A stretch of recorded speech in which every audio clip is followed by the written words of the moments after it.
Oh, Ricky, how's life today? Oh, welcome. This is the Music Biz Guy, and this is Music Biz Guy Show number 5. One world for everybody. What I'm going to talk about today is my theory for how the entire digital space needs to evolve if we're going to be able to create one place where artists of all kind can come and create a bigger, larger base and essentially break themselves. What we have today is a world totally fragmented. There's hundreds and hundreds of sites that deal with music. There's many of these sites are competing daily for every band and every artist to post up. Bands and artists, when you look at the average MySpace page, some of these bands are on 10 or 15 different websites, and it's very difficult to manage all this stuff.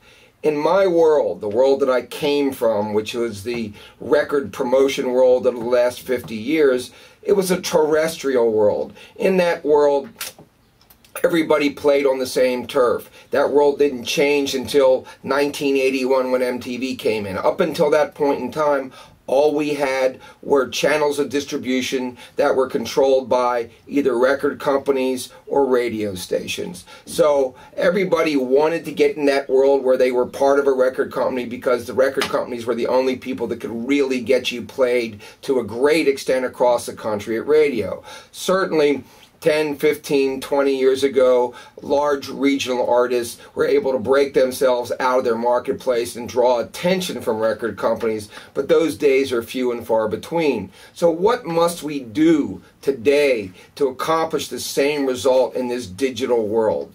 My thinking is this: if everybody in the digital space, whether you're a rock band, a hip-hop band, whatever, as the digital space becomes more radio-worthy, as there's places where people want to hear music, I think what you need to do is that everybody's got to post up in the same place. A place, not just MySpace, I'm talking about some place where everybody can be interactive and it's only about music. The reason that we want to do this is because if everybody knows that they can find you in this place, in this one world, then it's a lot easier to promote yourself in that world and evolve into a much bigger and better band, both financially and from an exposure standpoint. So imagine if you didn't have to be anywhere but MySpace just as a hosting scenario, and you had a world where, say, more like a Facebook with music that had the Twitter thing engaged in there, and where you could really hear music all the time, and there were radio stations that were in that space and in that world, or if not radio stations, then places that could be programmed to play your music. In this scenario, it would give artists the opportunity to go in, talk to the same bloggers, talk to the same radio stations, and create a critical mass overnight. Well, now you have to go out, you have to reel around with hundreds and hundreds of blogs. A lot of these blogs are now becoming tools of the major record companies because they're trying to gain control again of a world that's not really controllable. But what you have to do as an artist is that you have to, if you're smart, you want to be where all the other artists are. You want to be where all the other artists can talk to people that have the ability to influence listeners to like or dislike your music. In that scenario, in that world, you have a better chance than going out and creating a fragmented scenario with 50 different websites where you're trying to manage your profile and you're making no money. I mean, today it's about creating an environment where you can expose yourself in a much larger way. I mean, we all know that the mainstream is not what the mainstream used to be, but 5 years ago our mainstream was 300 million people here in America.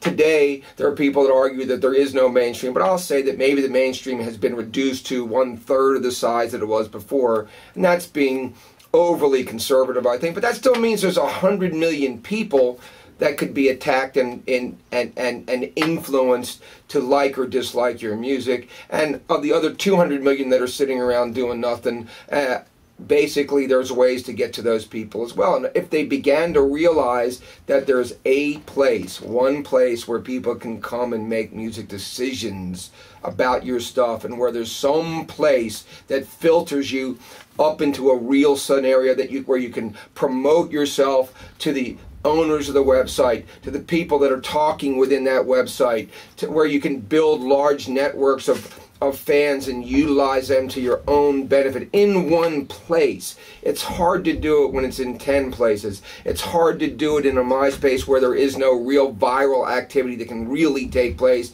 that you've got to spend an enormous amount of time, and it's hard to make connections with other bands and their fans and know what to do and how to manipulate that audience that other people have to your benefit.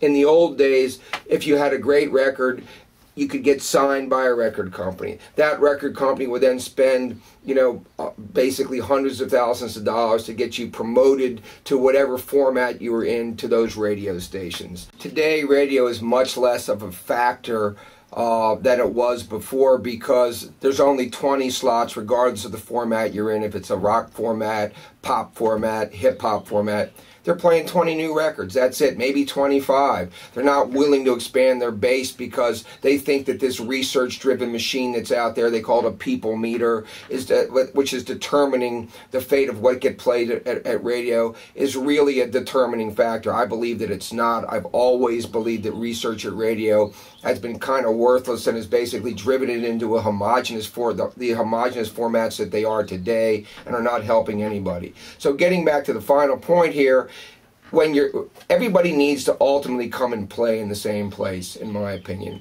Everybody needs to be able to post up and devote their time and energy in one space where they can communicate with each other, communicate with the influencers, because influencers want to come there and they know they can make or break artists just like radio stations used to. And we need this promotional environment, because you really got to be able to promote yourself to a large group of people at one time. That was the advantage that radio had, and then in the future that was the advantage that MTV had. So we need to get back to a system that you can use, because otherwise, yes, there'll be hundreds of thousands of do-it-yourself artists that have picked up a certain amount of traction, but that's all they're going to get, is a certain amount of traction. Some people will definitely be able to monetize themselves better than others, but you need to put yourself in a place where you can really be able to reach out to the American public, or the public of the world that really likes your kind of music, and create a scenario where you can build a much larger base. So I believe that that's the next step in the digital universe, so that we got to create a brave new one world. Thank you. This is the Music Biz Guy. Of course, my sidekick, Ricky. And in the background there is my director, Cecil B. Domestic. We'll look forward to seeing you probably in a couple of days to do another show. But this is something I really had wanted to rant about for a while. And hopefully you'll enjoy it, and you'll begin to see where this theory is going, because it's something that needs to grow, and it needs people to talk about it. Thanks again. Take care.